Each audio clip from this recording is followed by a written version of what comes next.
ഉത്തരാഖണ്ഡ് സംസ്ഥാനത്തെ കേദാർനാഥിൽ ഹിമാലയൻ ഗഡ്വാൾ പർവ്വതനിരകളിൽ സ്ഥിതി ചെയ്യുന്ന ഒരു ക്ഷേത്രമാണ് കേദാർനാഥ് ക്ഷേത്രം. മന്ദാകിനി നദിക്കരയിലുള്ള ഈ ക്ഷേത്രം ഏപ്രിൽ അവസാനം മുതൽ കാർത്തിക പൂർണിമ വരെയുള്ള സമയങ്ങളിൽ മാത്രമേ ഭക്തർക്കായി തുറന്നു കൊടുക്കുകയുള്ളൂ.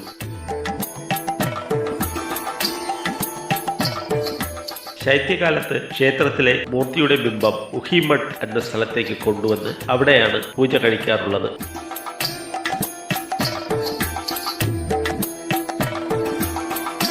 ശങ്കരാചാര്യർ പുനർനിർമ്മിച്ചതെന്ന് കരുതുന്ന ഈ ക്ഷേത്രം ജ്യോതിർലിംഗങ്ങളിൽ ഒന്നാണ്.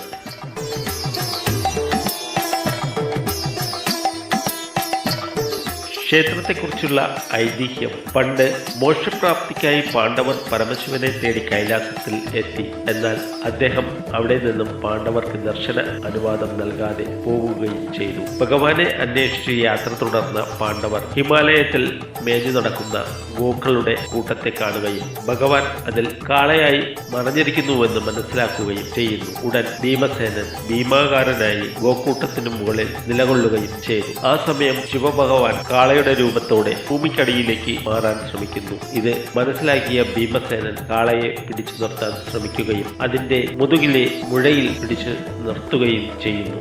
ഭീമൻ തൊട്ടപ്പോൾ ആ ഭാഗം പാറയായി മാറി. പിന്നീട് പാണ്ഡവർ അവിടെ ഒരു ക്ഷേത്രം പണിതു.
പിന്നെ നൂറ്റാണ്ടുകൾക്ക് ശേഷം ശങ്കരാചാര്യരാണ് ഈ ക്ഷേത്രം പുനർനിർമ്മിച്ചത്. ശങ്കരാചാര്യർ അന്നുണ്ടാക്കിയ നിയമവും വ്യവസ്ഥകളും തന്നെയാണ് ഇന്നും കേദാർനാഥിൽ പിന്തുടരുന്നത്.